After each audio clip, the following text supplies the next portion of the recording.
좋은 아침입니다. 7시 모닝쇼입니다. 자, 어제 강한 상승세를 보였던 뉴욕 증시. 오늘은 다시 한번 보시다시피 혼조로 거래를 마쳤습니다. 혼조가 더 많긴 하지만 오늘의 혼조는 기존의 혼조하고는 양상이 달라졌습니다. 대형 IT 중심으로 성장주 중심으로 올랐던 뉴욕 증시가 이제는 중소형주 중심으로 상승을 했다라는 것이 가장 큰 차이점이 되겠습니다. 오늘 헤드라인을 통해서 이러한 변화의 원인들 짚어보도록 하겠습니다. 자, 첫 번째 헤드라인입니다. 개장 전에 발표됐던 미국의 소비자 물가 지표가 되겠습니다. 이번 주에 가장 중요한 지표가 됐는데 다행히 예상치를 하회하는 모습입니다. 그럼에도 불구하고 나스닥하고 S&P 500은 차익 매물이 크게 나오는 모습이었죠. 자, 그리고 연준 위원들의 이 지표 발표 이후에 발언들도 나오고 있는데요. 금리 인하 쪽으로 조금씩 기울어 가고 있는 흐름을 파월 의장뿐만이 아니라 여는 총재들한테서도 알 수 있었습니다. 자, 그런 가운데 이날 테슬라가 상당히 좀 많이 밀려 내려갔습니다. 자율주행 쪽으로 국내에도 영향을 미칠 것으로 보이게 되는데요. 8월에서 10월로 연기를 했다고 하는데 왜 연기한 건지 잠시 후에 알려드립니다. 자, 그런 가운데 시장에서 가장 오랜만에 강하게 뛰어올랐던 주택과 건설주, 그리고 끝에 있는 대형 IT, 서로 상반되어 있는 그런 맞닥뜨려 있는 모습이고요.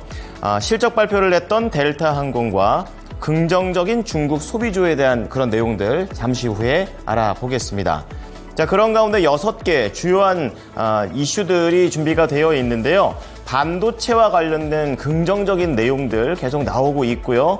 그리고 수급 이슈와 관련해서 MSCI 편입에 대한 내용들, 관련된 종목들 미리 챙겨가시기 바랍니다. 자, 그런 가운데 시간 외에서 부진한 모습을 보였던 HLB 그룹주와 한글과 컴퓨터한테서 나쁜 소식이 나왔는데요. 잠시 후에 하나씩 자세하게 알아봅니다.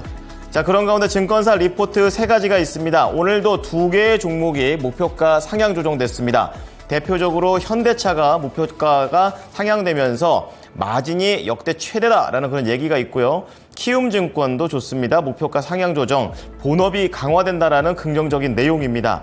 거기에 세아베스틸 지주 같은 경우에는 장기적인 투자 전략으로서 긍정적인 종목으로 지금 얘기가 나오고 있습니다. 자, 우선 3대 지수부터 체크해 보겠습니다. 투자자들이 금리 인하와 긴축 완화를 CPI를 통해서 예상을 하고 빠르게 저금리 수혜주로 갈아타려는 움직임은 오늘 보였습니다. 그래서 소형주와 주택 관련 주식으로 쏠림 현상이 나오게 되면서 이날 3대 지수는 혼조로 거래를 마쳤지만 중소형 지수인 러셀 2000 지수가 무려 3.5%나 급등하는 모습을 보이면서 종목 자체들은 오른 종목이 훨씬 더 많았었던 3대 지수였습니다. 자, 오늘 헤드라인 첫 번째부터 체크해 보겠습니다. 가장 원인이 됐던 그런 재료가 되겠는데요. 6월 미국 소비자 물가 지수가 전년 동월 대비 딱 3% 상승했다고 노동부가 현지 시각 11일 밝혔습니다. 5월 상승률이 3.3%였었는데요. 0.3%포인트 조금 더 내려간 그런 내용이 되겠고요. 전문가 전망치였던 3.1%도 밑도는 수치가 되겠습니다. 변동성이 큰 식품과 에너지를 제외한 근원 소비자 물가지수도 전년 동월 대비 3.3%로 지난 2021년 4월 이후 가장 적은 상승폭을 기록했습니다. 에너지 가격이 하락을 하게 되면서 주거비를 상쇄한 것이 이번 상승률 둔화의 원인이 됐습니다. 9월 기준금리 인하에 대한 시장 기대감이 커지는 상황에서 이날 CPI 발표는 연준이 금리 인하의 필요 조건으로 제시했던 더 많은 긍정적인 지표 중 하나로 작용할 전망입니다. 자, 그런 가운데 연준 위원들도 금리 인하 쪽에 대한 발언들을 해주고 있습니다. 우선 메리 데일리 샌프란시스코 연방준비은행 총재가 최근 경제지표와 금리 인하가 경제지표를 봤을 때 금리 인하가 정당해졌다라고 발언을 했습니다.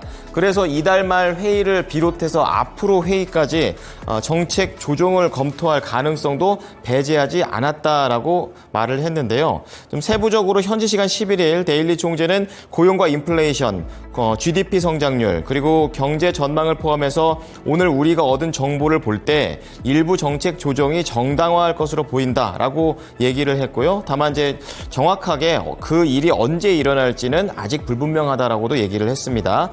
데일리 총재는 이날 오는 7월 30일에서 31일 양일간 진행되는 FOMC 정례 회의에서 기준금리를 조정할 가능성을 완전히 배제하지 않았다고 얘기했고요.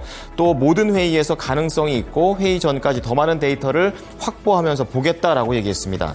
여기에 더해서 세인트루이스 연은 총재 역시 지금 좋은 길을 가고는 있지만 더 많은 증거가 필요하다 이렇게 얘기를 하게 되면서 메리 데일리 총재하고 비슷한 맥락에서 얘기를 했습니다. 조금 더 지표들이 추세적으로 둔화가 되는지 이제 이 부분을 강조를 했습니다. 자, 악재 하나 체크해 보겠습니다. 테슬라의 자율주행 로보택시 8월 8일 날 나온다 이렇게 얘기를 했었는데 2달 연기될 것으로 보입니다. 현지 시간으로 11일 블룸버그 통신에 따르면 테슬라가 8월로 예정했던 로보택시 공개를 10월로 연기하기로 했다고 보도했습니다. 소식통은 이미 약 2개월 연기는 내부적으로 전달이 된 상황이라고 얘기를 했고요. 로보택시 공개 연기가 왜 됐냐를 보게 되면 시제 차량이 제작에 필요한 시간이 더 필요하다라는 내용이 되겠습니다. 그래서 이미 이번 주에 디자인팀 쪽에는 차량의 일부 요소를 다시 작업하라는 지시가 내려졌다라고 소식통은 설명했습니다. 이렇게 자율주행과 관련해서 테슬라가 8%나 급락을 하게 되면서 경쟁사들은 올랐습니다. 우버가 6.1%, 리프트가 4.6% 이렇게 공유 업체들까지 상승하는 주가의 흐름이었습니다. 자, 그런 가운데 특징주 보겠습니다. 이날 봐야 될 주택과 건설 관련된 내용입니다. 상당히 생소한 종목들이 올라가고 있는데요. 금리 인하에 대한 기대감이 확대가 되면서 앞으로 주택시장 개선이 기대된다라는 그런 측면에서 올랐습니다. 대표적으로 지금 나오고 있는 게 인테리어, 집안 인테리어 쪽이죠. 홈디포가 2.8% 상승했고요. 로이어가 4%, 그리고 대표적으로 겪어온 게 주택 건설 쪽에서 DR 호튼이 7.2%, 레나 코퍼레이션도 6.9%, 그리고 리츠 관련된 금융사들도 좋았습니다. AMT가 5.3, 크라운캐슬 4.6%로 전반적으로 상승세가 강하게 나왔던 주택 건설 시장이었습니다.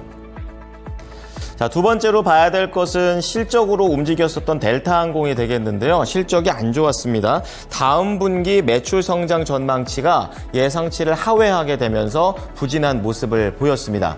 이날 양봉으로 전환은 되기는 했지만 델타 에어라인스 4% 밀렸고요. 이 델타 항공만 떨어진 게 아닙니다. 다른 항공주들도 동반 하락했습니다. 자, 그런 가운데 중국 소비주들이 좋았습니다. 소매 유통 업종이 중국 경기 기대에 대해서 소비 증가가 가능성이 드러나게 되면서 더 강세를 띠는 모습이었습니다. 대표적으로 알리바바가 3.3% 올라갔고 징둥닷컴은 여기에 더해서 개별적인 호재, 그러니까 영국의 택배 배달 회사 인수 기대로 해외 진출에 대한 기대감까지 얹혀지게 되면서 7% 상승하는 모습이었습니다. 자, 그런 가운데 대형 IT 종목들이 마지막인데요. 차익 매물이 나오게 되면서 큰 폭의 하락이었습니다. 악재가 있었던 게 아니었습니다. 자, 반도체 쪽에서는 TSMC, AMD, 어플라이드 머티리얼즈, 마이크론 테크놀로지 전반적으로 하락을 하는 그런 모습이었고요. 이제 그렇다 보니까 필라델피아 반도체가 다 도합해서 3.4% 하락하는 모습입니다. 이날 매그니피센트 7 종목들도 전반적으로 2% 중반대의 하락을 보여줬습니다.